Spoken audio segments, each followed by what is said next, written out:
우리가 지난 시간에 어디까지 공부했냐 하면 나는 그의 유일하신 아들 우리 주 예수 그리스도를 믿습니다라고 하는 이 부분을 가지고 예수님이 여기에 몇 가지 이름이 들어있다고요? 네 가지 이름이 들어있다고 말씀을 드렸어요. 첫 번째는 예수라고 하는 이름, 그 다음에는요 선지자, 그 다음에는요 예수님의 네 가지 이름이 뭐라고 그랬죠? 그리스도, 하나님의 아들, 주, 그 다음에 예수, 이렇게 네 가지가 있어서 우리가 하나하나 우리가 살펴보았습니다. 그래서 그 예수님이 이 땅에 오셔서 지금도 우리들의 삶 가운데 계시고요, 우리도 우리들의 삶 가운데서 말씀하시고 그 역할을 지금도 우리들 가운데 하고 계시는 분, 그분이 바로 우리 예수님이시다라고 하는 부분, 그 이름에 대해서 우리가 하나하나 살펴보았습니다. 예수, 그리고 그리스도, 하나님의 아들, 그리고 주라고 하는 부분들을 하나하나 살펴보았고요. 그래서 예수님이 이 땅에 오실 때 그 역할을 하나하나 감당하셨다라고 하는 부분을 우리가 살펴보았습니다. 자, 그리고 나서 우리가 사도신경 다시 한번 보시면 나는 전능하신 아버지 하나님, 아버지라고 하는 부분에 포인트를 두셔야 돼요. 나는 전능하신 아버지 하나님, 그냥 하나님이 아니라 무슨 아버지? 나의 아버지 하나님, 천지의 창조주를 믿습니다. 천지를 지으신 이가 누구의 하나님이라고요? 나의 하나님이라고요. 근데 그 하나님이 그냥 하나님이 아니라 아버지 하나님이심을 우리들에게 가르쳐 주셨고요. 그리고 나서 나는 그의 유일하신 아들, 우리 주 예수 그리스도를 믿습니다 라고 하는 부분까지 우리가 살펴보았고, 이제 오늘부터 시작해서 오늘하고 다음 주에 그래서 두 가지 교재를 먼저 다음 주 것까지 먼저 보내드렸습니다. 그래서 세 번째가 뭐라고요? 그는 성령으로 잉태되어 동정녀 마리아에게서 나시고 라고 하는 이 부분을 우리가 살펴보아야 합니다. 처음에는요 예수 그리스도에 대한 직책과 그리고 이름에 대해서 이야기했다면, 그 오늘 우리는 그 예수님이 어떤 분이냐라고 하는 부분들을 사도신경은 정확하게 우리들에게 가르쳐주고 있거든요. 그러니까 그 예수님이 그냥 예수님이지라고 이야기하는 것이 아니라 예수님이신데 어떠한 예수님이신지, 우리가 왜 그 예수님을 믿어야 하는지를 우리들에게 가르쳐주고 있거든요. 그래서 오늘부터 오늘하고 다음 시간에는 이 예수님이 어떠한 예수님인지, 이름에 대해서 우리가 공부했다면 그 예수님이 어떠한 분이신지에 대한 how라고 하는, 이 영어에서 쓰면 how라고 하는 이 어떠한 예수님에 대해서 우리가 공부해야 될 필요가 있으므로 말미에서 이렇게 이야기를 해주고 있다는 거죠. 그래서 그는 성령으로 잉태되어 동정녀 마리아에게 나시고, 그냥 우리의 암송구처럼 그렇게 하는 것이 아니라 여기에는 두 가지 의미가 들어있다는 거예요. 예수님은 어떠한 모습을 가지고 있냐면 신적인 모습과 육적인 모습을 다 가지고 계신다는 거예요. 뭐라고요? 예수님은 신성의 모습을 가지고 그 다음에 육신의 모습을 다 가지고 계신 분이라는 거죠.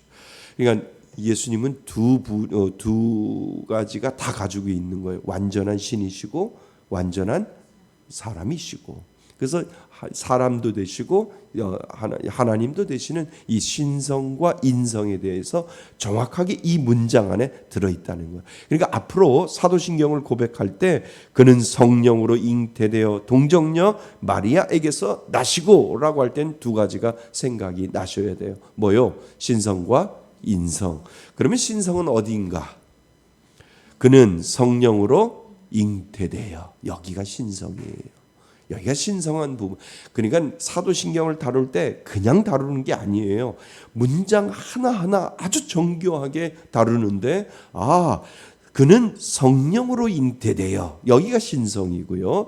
그리고 나서 동정녀 마리아에게서 나시고 할 때 여기가 인성이에요. 예수님은 이 땅에 오셨는데 신성의 모습을 가지고 있고 육신의 모습을 가지고 있다 라고 하는 것을, 이 문장을 고백할 때마다 그분은 신 하나님이시지, 그분은 우리와 똑같은 인간이시지라고 하는 이 두 가지 부분을 우리들에게 보여주고 있다는 거예요. 그래서 왜 예수님이 이 두 가지의 모습을 다 가지고 이 땅에 오셨는지 우리는 오늘부터 그리고 다음 주까지 이 부분을 우리가 살펴보셔야 돼. 예수님이 이 땅에 오실 수밖에 없는 이유가 있거든요. 그죠? 예, 그래서 우리에게 그 예수님이 신성한 모습과 육신의 모습을 우리는 하나하나 살펴보셔야 된다는 겁니다. 제가 예전에도 말씀을 드렸어요. 예수님이 오실 그 당시에 있었던 사람들은 깨닫지는 못했지만 그들이 누구를 보았어요? 하나님이 이 땅에 오신 거예요. 이해되세요? 하나님이 이 땅에 오신 거예요. 그들이 예수님을 봄으로 말미암아 하나님을 본 거예요. 이 땅에 하나님을 우리가 지금은 영이신 하나님을 우리가 두 눈으로 볼 수 없지만 그 2000년 전에 예수님이 이스라엘 땅에 오셨을 때 하나님이 오셨다니까요. 그러니까 예수님과 함께 오병이어의 기적을 일으키는 감남산에서 기도하시는 예수님, 그리고 벳세다 들판에 있던 예수님, 그리고 예수님이 갈릴리 호숫가에 지나가셨던 그 모든 과정 가운데 누가 오신 거예요? 하나님이 오셨어요. 그리고 그 오신 하나님이 이 땅에 오신 하나님을 그 당시에 그 사람들은 봤다니까요. 그러니까 예수님을 본 게 누구를 본 거예요? 하나님을 본 거예요.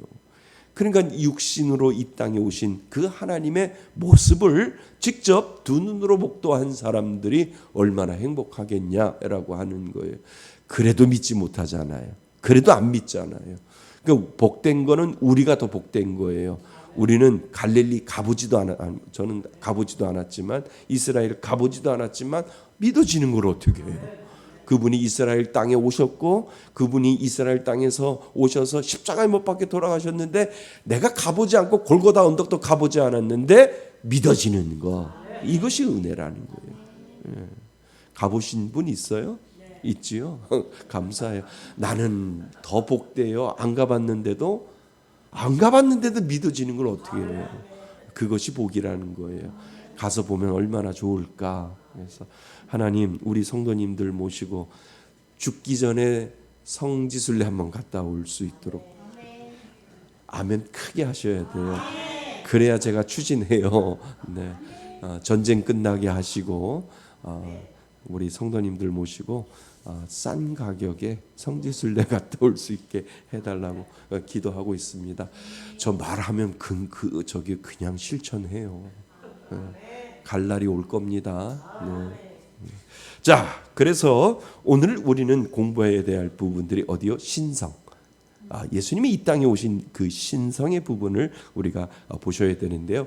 왜 예수님이 신성으로 오신 부분들이 성경에 정확하게 우리들에게 설명을 하고 있는지를 우리는 먼저 찾아보셔야 되는데, 요한복음 1장 1절 한번 찾아보셔야 오신 게 맞아라고, 신이신 예수님이 이 땅에, 하나님이 이 땅에 오신 게 맞아라고 하는 부분들을 우리가 먼저 살펴보셔야 된다는 거예요. 자, 요한복음 1장 1절 자 읽어보겠습니다. 천천히요. 시작. 태초에 말씀이 계시니라. 이 말씀이 하나님과 함께 계셨으니 이 말씀은 곧 하나님이시라. 아멘. 태초에 뭐가 있다고요? 말씀이. 근데 이 말씀이 뭐라고요? 하나님과 함께 계셨다는 거예요. 그러니까 이 말씀이 뭐예요? 예수님이잖아요. 그 예수 그리스도가 이 땅에 오신 그 사건을 우리들에게 가르쳐 주는데, 누구와? 그 말씀이 하나님과 함께 계셨음을 우리들에게 가르쳐 주고 있다는 거예요. 그러니까 말씀이 육신이 되었다는 거예요. 말씀이 뭐예요? 하나님. 그 하나님이 뭐요? 육신이 되었다라고 하는 거예요. 육신이 되었다는 거면 우리 두 눈으로 보이게 되었다. 말씀이 육신이 되어 이 땅에 오셨다. 말씀이 하나님이시라. 그 하나님이신 그 말씀이 육신이 되어 우리 가운데 뭐 하심에? 거하심에. 그러니까 말씀이신 하나님이, 신이신 하나님이 우리 눈에 보이도록 이곳에 나타나셨다. 그래서 말씀이 곧 하나님이시다라고 하는 것을 우리들에게 설명해 주고 있다는 거죠. 하나만 더 봅니다. 빌립보서 2장 6절 7절. 빌립보서 2장 6절 7절입니다. 빌립보서 2장 6절 7절. 자, 정확하게 여긴 더 구체적으로 설명을 하고 있습니다. 시작. 그는 근본 하나님의 본체시나 하나님과 동등됨을 취할 것으로 여기지 아니하시고 오히려 자기를 비워 종의 형체를 가지사 사람들과 같이 되셨고. 아멘. 사람들과 같이 된 거예요. 근데 누구를 위하여? 본인을 위하여? 아니요. 우리를 위하여. 우리를 위하여 보이시지 아니하시는 그 하나님이, 그 신이신 하나님이 우리에게 보이셨다는 것. 신이신 하나님. 이것이 은혜라는 거예요. 이것이 축복이라는 거예요. 우리가 믿어지지 않는 것이 아니라 믿는 자에게 하나님이 이 모든 것을 믿게 만들어 주셨다라고 하는 거죠. 자, 이제 하나하나 살펴봅니다. 그래서 오늘은 우리가 신성 부분, 그는 성령으로 잉태되어, 여기다가 동그라미를 치시든지 밑줄을 그으시든지 해서 신성 이렇게 적어 놓으시면 되고, 동정녀 마리아에게서 나시고, 여기는 인성 이렇게 적어 놓으면 이 문장 하나에 예수님의 신적인 모습과 육적인 모습 이 다 들어 있구나라고 하는 것을 우리가 먼저 살펴볼 수 있고, 소제목 같이 한번 읽어보겠습니다. 소제목 시작. 완전한 하나님 우리 곁에 오시다. 이게 주제예요. 완전하신 하나님, 하나도 흠이 없으신 하나님이 누구에게? 우리 곁에 오시다. 이것이 신성이신 하나님이 우리 곁에 오신 그 증거를 우리가 제목으로 정한 겁니다. 한번 읽어볼까요? 시작. 완전한 하나님 우리 곁에 오시다. 한 번 더요. 완전한 하나님 우리 곁에 오시다. 아멘. 지금도 느끼잖아요.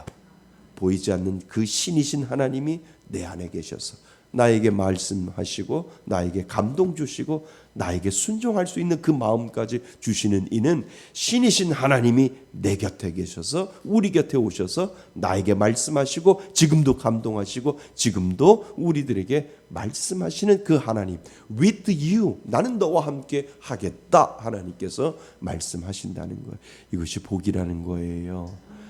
다 떠나도 누구와 함께하면? 하나님과 함께하면 저는 행복합니다 라고 하는 거예요. 자, 하나하나 보겠습니다. 우리는 지금 사도신경을 따라 한 문장씩 예수님에 대해서 고백하고 있습니다. 오늘 함께 나눌 고백은 그는 성령으로 잉태되어 동정녀 마리아에게서 나시고 라고 하는 말입니다.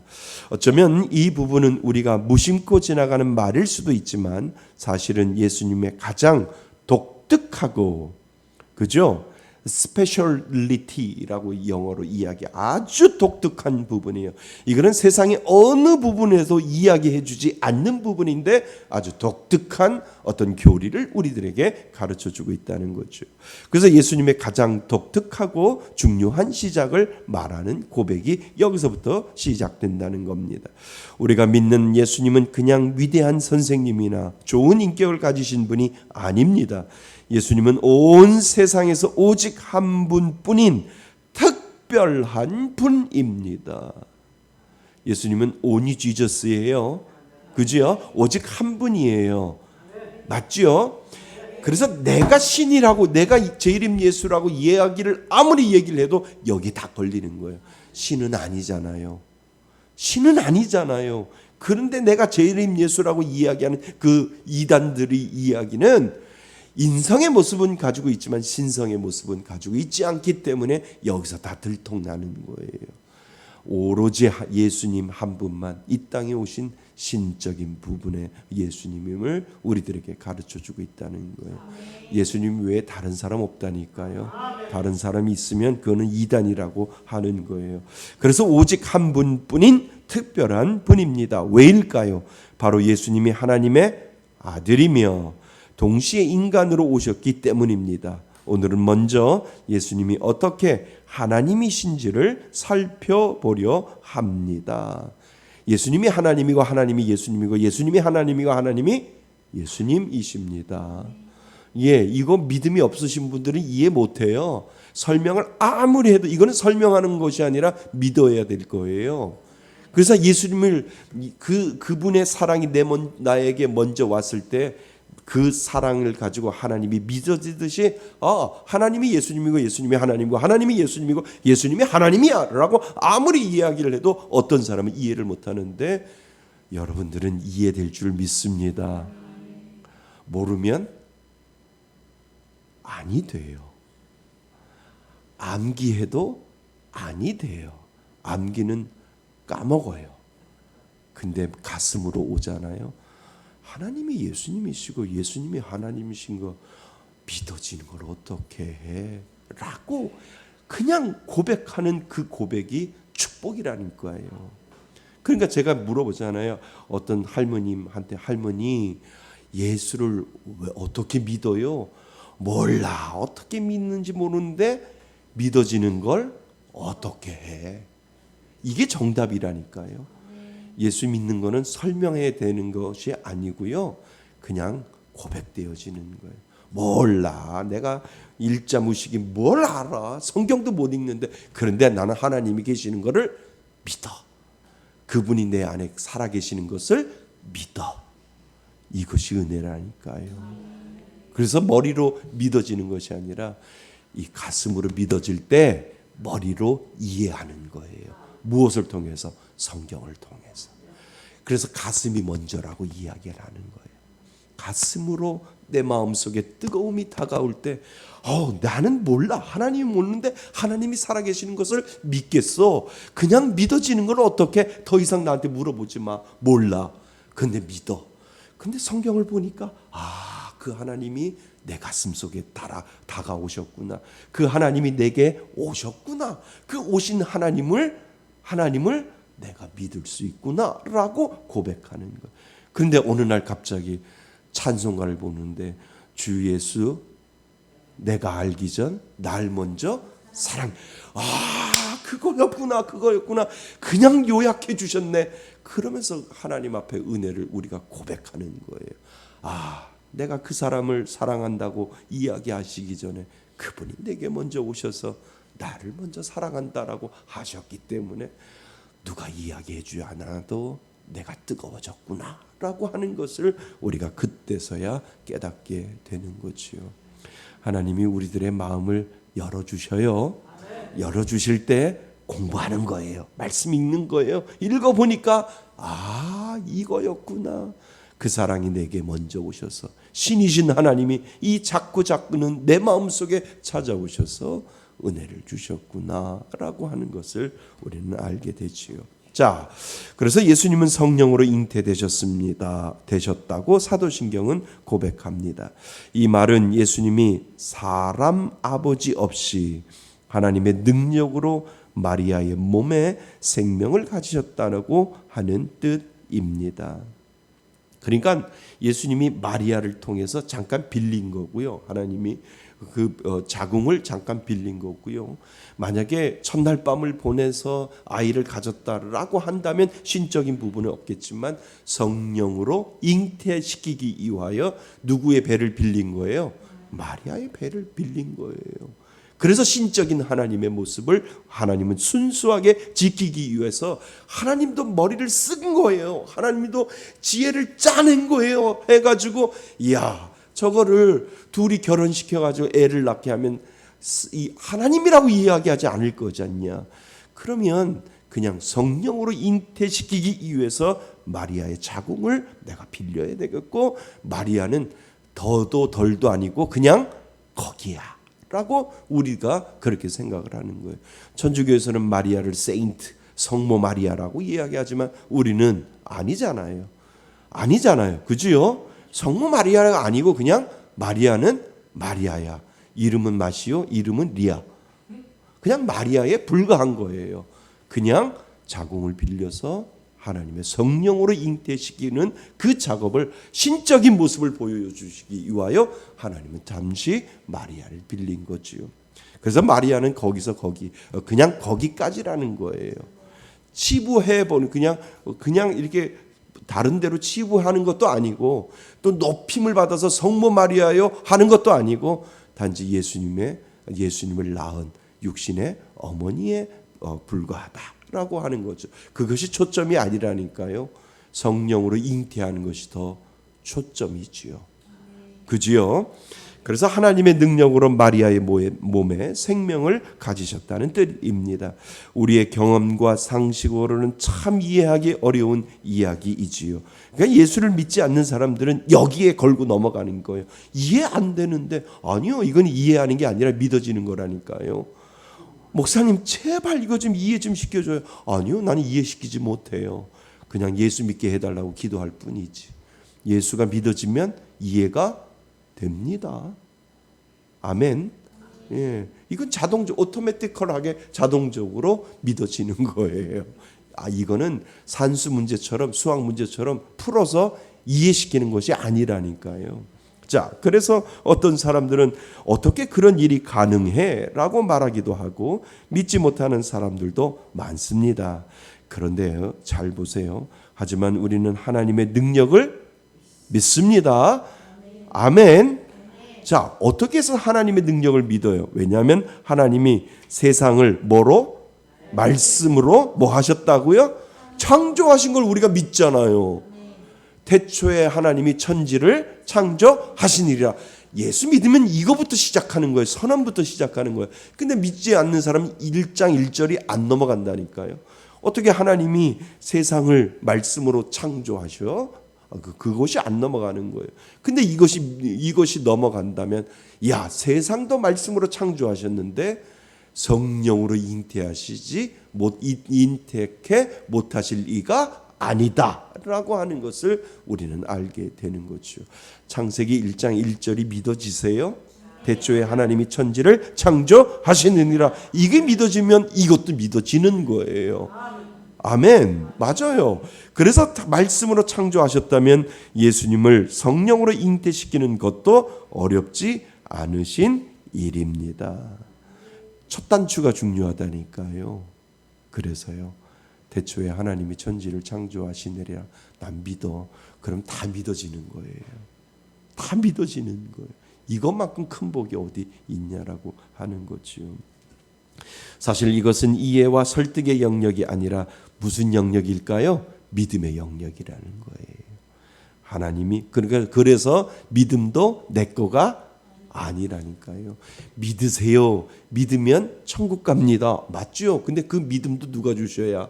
하나님이 주셔야 되는 거예요. 그래서 그 믿음도 내 영역이 아니에요.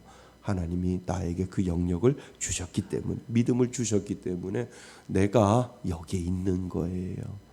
그죠? 믿음이 없으면 그냥 집에 있는 거예요. 집에서 그냥 누워 있는 것이 더 편한 거예요. 맞죠? 네. 그런데 믿음이 있으면 그분이 나를 부르시고 내가 그분 앞에 나와 기도하고 그분 앞에 찬송하고 그분 앞에 찬양하면 이 모든 것들이 세상의 어떤 것보다도 기쁨을 주시기 때문에 내가 이 자리에 오는 거예요. 세상 모든 유혹을 다 유혹이 있지만 그 유혹을 뿌리치고 어디에 와요? 교회 와서 예배드리는 것이 기쁨이라니까요. 이것이 믿음이라니까요.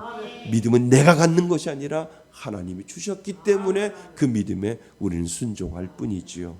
그 순종이 여러분들 가운데 있지요. 그 순종 때문에 믿어지는 겁니다. 그래서 믿음의 영역입니다. 믿어지는 것입니다. 믿어지기에 그것을 뭐라고? 은혜라고 말하는 것입니다. 그러니까 믿음은 뭐하고 관련되어 있어요? 은혜라고 관련되어 있어요. 그 은혜라고 말하는 것입니다. 예수님은 이 땅에 태어나시기 전부터 영원히 존재하셨던 하나님이셨습니다. 하나님은 그냥 하늘에서 뚝 떨어지는 방법으로 인간 세상에 오시지 않으셨습니다. 오히려 우리와 똑같이 어머니의 뱃속에서 자라고 태아로 성장하고 태어나는 과정을 모두 겪으셨습니다. 그렇지만 그 시작은 달랐습니다. 왜요? 바로 뭐로 잉태하신? 성령으로 잉태되신 것, 이것이 바로 우리가 고백하는 진리입니다. 그러면요, 신이신 하나님이 왜 이 땅에 오셔야만 했을까요? 신이신 예수님이 왜 이 땅에 내려오셔야만 됐을까요? 네? 죄인을 구원하기 위해서. 죄인을 구원하기 위해서 이 땅에 오셨잖아요. 근데 더 구체적으로 우리가 갈 수가 없어요. 우리는 죄인이잖아요. 죄인은 죽었어요. 영적으로 죽은 존재이기 때문에 이 죽은 존재가 꿈틀거리면서 갈 수가 없어요. 움직이질 못해요. 영적으로 죽어 있기 때문에.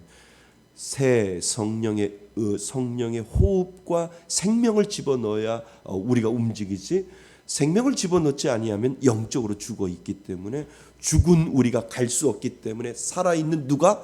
신이신 하나님이 이 땅에 내려오신 거예요. 그래서 우리가 가는 것이 아니라 그분이 내려오신 거예요. 내려오셨기 때문에 죽어 있는 우리에게 생명을 집어넣으셔서 우리를 살릴 때 우리가 그분한테 반응하는 거죠. 하나님 거기 계셨군요. 하나님 살아계셨군요. 하나님 신이시군요. 라고 우리가 그때서야 누구에게? 하나님 앞에 반응하는 거예요.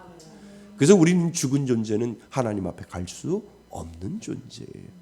그렇기 때문에 높고 높으신 하나님이 낮고 낮은 이 땅에 내려올 수밖에 없는 그 신이신 하나님이 우리를 위해서 이 땅에 내려오신 것이지요.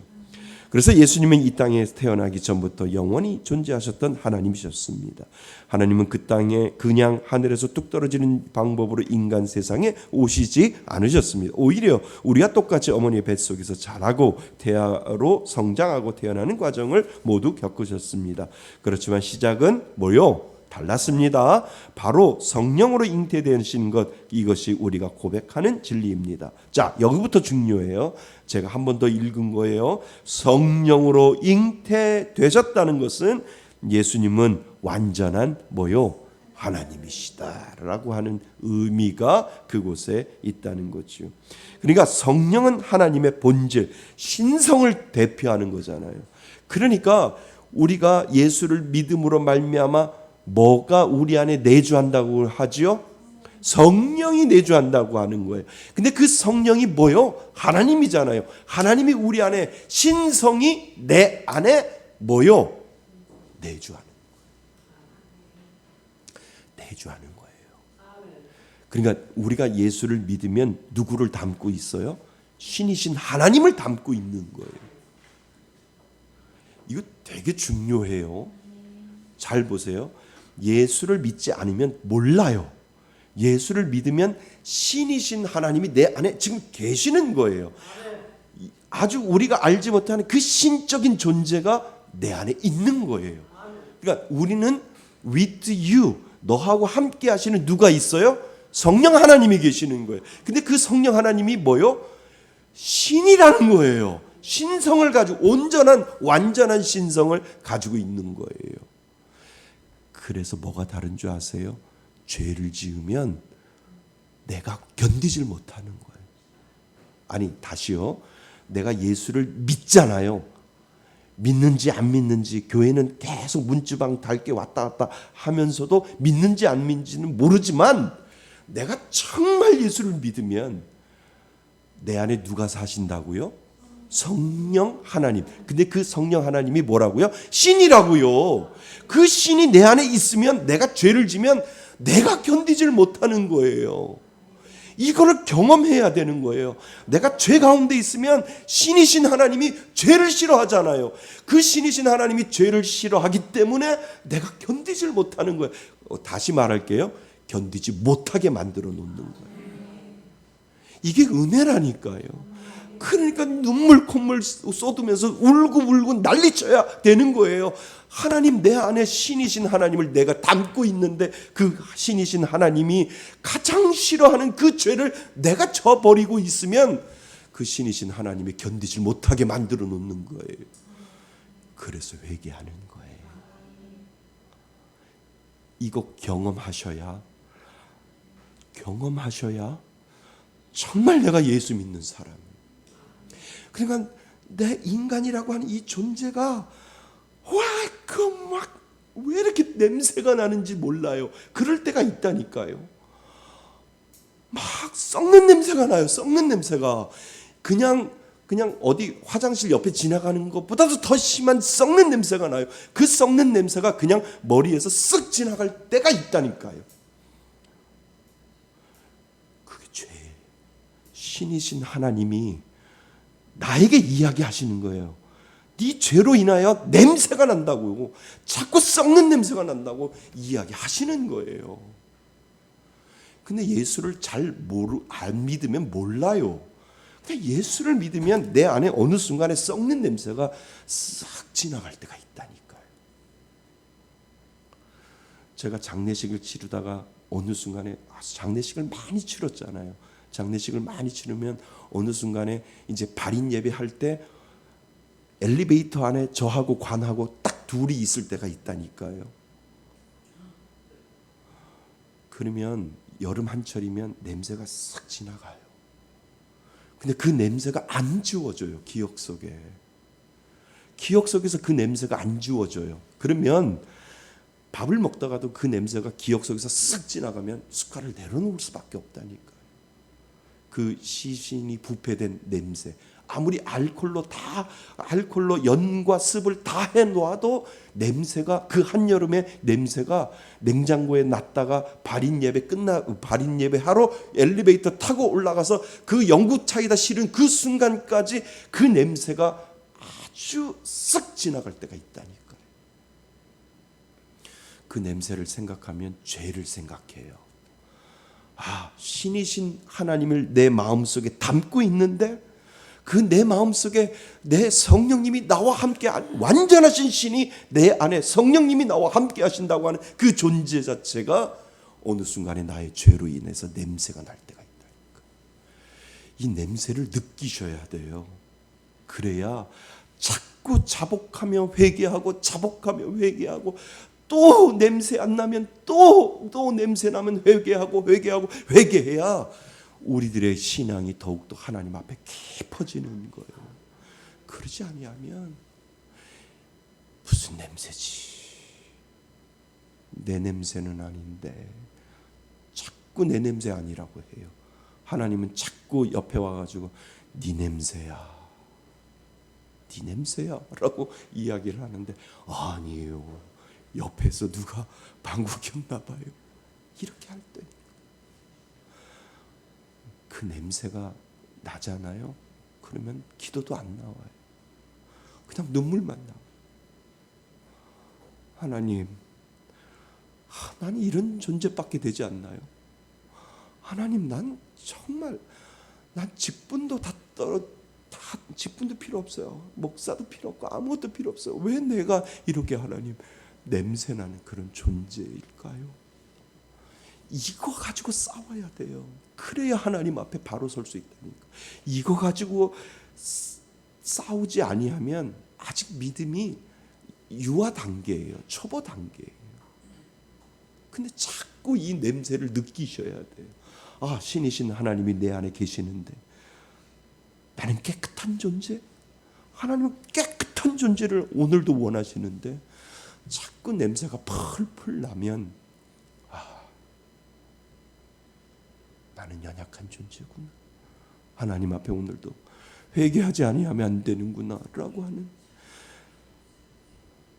그 영적인 냄새를 분명히 여러분들 맡으셔야 돼요. 맡으신 분도 분명히 있을 거예요. 그래야 깊어져요. 그래야 성숙해요. 그래야 한 곡에 넘어가는 이만한 둔덕도 넘어가고 큰 산도 넘어가는 거예요. 넘어가다 보면 다 위에서 내려다 보이는 그 은혜를 하나님 주신다는 거예요. 그 은혜가 있기를 바랍니다. 자, 그래서 바로 성령에 잉태하신 것, 이것이 바로 우리가 고백하는 진리입니다. 성령으로 잉태되었다는 것은 예수님은 완전한 하나님이셨다는 사실을 말해줍니다. 마리아가 성령의 능력으로 아이를 갖게 되었다는 것은 이 출생이 사람의 계획이나 노력으로 된 것이 아니라 하나님의 직접적인 역사라고 하는 뜻입니다. 그지요? 예, 마리아가 했던 건 아무것도 없어요. 맞지요? 기쁜 소식을 전하는 천사가 와서 너가 아이를 낳을 건데 그 이름을 뭐라고요? 예수라 하라. 이 모든 것도 다 누가 하신 거예요? 하나님이 하신 거예요. 단지 마리아는 자궁을 빌려준 것밖에 없어요. 하나님이 그 마리아를 자기가 오케이, 옷이 없어서 오케이, 제 배를 빌려드리겠습니다. 아니요. 그냥 가만히 있는데 와가지고 마리아야, 너는 자녀를 낳을 텐데 그 이름을 예수라. 그것밖에 없는 거예요. 마리아가 행동 없는 거예요. 그냥 인생, 그냥 나에게 온 그 은혜, 나에게 온 것이지 그냥 받아들인 것뿐이지. No, 싫어요. 절대 안 돼. 아니요, 싫은 게 어디 있어요. 배가 벌써 불러오기 시작하는데 하나님이 그렇게 하셨다고요. 그거 신적인 존재로서 하나님 그 일을 하셨다는 거예요. 그래서 예수님이 하나님을 보여주신 성경 구절은 참 많습니다. 예수님은 나는 아버지와 하나다. 예수님이 직접 그러셨잖아요. 성경에 보면 이것이 바로 신적인 존재에 대한 증거이지요. 나는 생명의 뭐라고요? 떡이다라고 이야기할, 살아있는 떡이라는 거예요. Living bread라고 이야기를 하잖아요. 나는 세상의 빛이다. 그러니까 자꾸 예수님이 이런 이야기를 하니까 유대인들이 뭐라 그래요? 신성모독이라고 하잖아요. 그래서 신성모독이라고 하니까 십자가에 못 박혀 죽여라 라고 이야기를 하잖아요. 근데 예수님은 직접 성경에서 이렇게 이야기를 하시는 거예요. 나는 아버지와 하나다. 웃기네. 유대인들 그렇게 이야기하잖아요. 이해를 못하니까. 나는 생명의 떡이다. 웃기네. 나는 세상의 빛이다. 웃기네. 다 네가 뭔데 하나님의 역할을 네가 해 라고 유대인이 그렇게 이야기를 한 거죠. 그러나 예수님은 말씀을 통해서 직접 자신의 신적인 존재를 우리들에게 설명을 한 겁니다. 이 말들은 단순한 은유가 아닙니다. 예수님은 자신이 누구이심을, 하나님이심을 스스로 말씀하신 것입니다. 예수님은 또한 하나님만 하실 수 있는 기적들을 행하셨습니다. 물로 포도주를 바꾸시고 병든 자를 고치시고 바다 위를 걸으시고 죽은 사람을 살리셨습니다. 누구만 할 수 있어요? 신이신 예수님이, 신적인 모습을 가지신 이 땅에 오신 하나님 예수님이 그 모든 것들을 하실 수 있음을 우리들에게 가르쳐주고 있다는 거지요. 죽은 사람을 살려요? 누구만 할 수 있을까요? 요즘도 죽은 사람 살린다는 얘기가 있는데요. 누구만 할 수 있다고요? 네. 병든 자를 고쳐줘요? 하나님만, 예수님만 하시는 거예요. 근데 누구를 통해서, 사람을 통해서 안수했더니 나아요. 왜 낫게 할까요? 구원이 필요해서요. 안 낫게 하실 수도 있다는 거예요. 그지요? 뭐가 필요해서? 안 낫게, 너는 안 나야 돼. 그래야 뭐 한다고? 구원받는 거예요. 너는 부자가 되어야 돼. 왜? 구원받기 위해서. 너는 쫄딱 가난해야 돼. 뭐 하기 위해서? 구원받으려면 내가 뭔 짓을 다 한다라고 하는. 이 논리가 정확하게 맞아야 돼요. 그래서 병 낫는 것만 구원받는 게 아니라니까요. 병 안 낫는 것도 구원받는 거예요. 하나님 그 사람한테 필요하기 때문에. 가난한 것도 너는 가난해야 돼. 너는 가난해야 돼. 이 땅에 잠시만 가난해야 돼. 잠시만 가난하면 너 구원받을 수 있어 했기 때문에 하나님이 돈을 안 주시는 거예요. 난 저주받은 인생인가 봐. 나는 아무리 기도해도 하나님이 돈 안 주셔, 물질적인 축복 안 줘. 나는 아무리 예수를 믿어도 저주받은 인생이야. 이 논리가 맞아요? 아니요. 하나님이 그는 아니야. 너가 구원받는 조건 중에 하나가 너는 가난해야만 이 땅에 잠시 힘들고 어려운 그 가난의 삶을 살면 저 천국에서 영원한 삶을 너는 살 수 있기 때문에 내가 너에게 가난을 허락한 거야. 하나님이 그렇게 말씀하신다는 거죠. 낫게 되고 잘 되는 것만 그것만 저거가 아니라니까요. 이 논리 우리 배우셔야 돼요. 예. 그래서 교회 가면 뭐 밥이 나와요, 떡이 나와요. 나오긴 나오지요. 근데 뭐라고 해야 돼요? 그게 전부 다가 아니에요. 밥이 안 나올 수도 있어요. 여름 한철에도 더워서 밥 안 할 수도 있어. 밥이 안 나올 수도 있어요. 떡도 명절에나 그리고 무슨 일이 있을 때 떡 나오지 매주 안 나와요. 그런데 밥이 나오고 떡이 나오는 것이 아니라 하나님이 구원의 은혜를 주시기 위해서 부르시는 거예요. 떡이 나와서도 구원받을 수 있고 안 나와서도 구원받을 수 있다는 거예요. 그래서 이 세상의 모든 것들은 하나님의 궁극적인 목적이 뭐라고요? 구원이라니까요. 그거하고 상관이 없어요. 잘 되는 것이 상관이 없다라고 하는 거죠. 자, 그래서요. 예수님은 또한 하나님만 하실 수 있는 기적들을 행하셨습니다. 물로 포도주로 바꾸시고, 맞지요? 병든 자를 고치시고, 바다 위를 걸으시고, 죽은 사람을 살리셨습니다. 이 모든 것들은 예수님이 그저 훌륭한 인간이 아니라 참된 하나님이심을 보여주는 뭐요? 증거입니다. 사도신경의 이 짧은 한 줄, 그는 성령으로 잉태되셨다는 예수님이 신성을 가지신 분이라는 가장 깊은 고백입니다. 자, 한번 따라해 보시죠. 그는 성령으로 잉태되어. 여기가 신성이라니까요. 성령으로 잉태된 이유가 하나님이 그렇게 만들어 놓으셨다는 거예요. 자, 결론. 예수님은 우리를 구원하시기 위하여 이 세상에 오셨습니다. 그 시작은 아주 특별했습니다. 성령으로 잉태되심. 이 말 속에는 예수님이 완전한 누구라고요? 하나님이시며 우리의 구원자이심이 담겨 있습니다. 우리는 그 예수님을 믿습니다. 예수님은 신기한 이야기를 들려주는 분이 아니라 하나님의 능력으로 인간 세상에 오신 살아계신 뭐라고요? 주님이십니다. 그분 앞에 믿음으로 나아가며 그분을 우리의 하나님으로 고백하셔야 됩니다.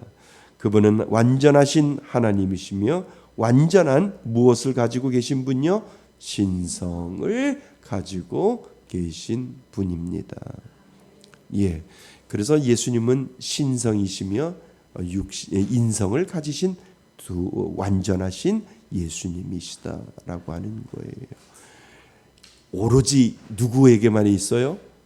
예수님이만 있다니까요. 다른 사람이 없어요. 아무도 없어요. 그래서 only Jesus라고 하는 이유가 거기 있는 겁니다. 자, 오늘 우리는 신성에 대해서 공부했고요. 다음 시간에는 인성으로 오셔야 하는 이유가 무엇인지를 우리에게 보여주고 있습니다. 다음 시간에 계속 이어지겠습니다.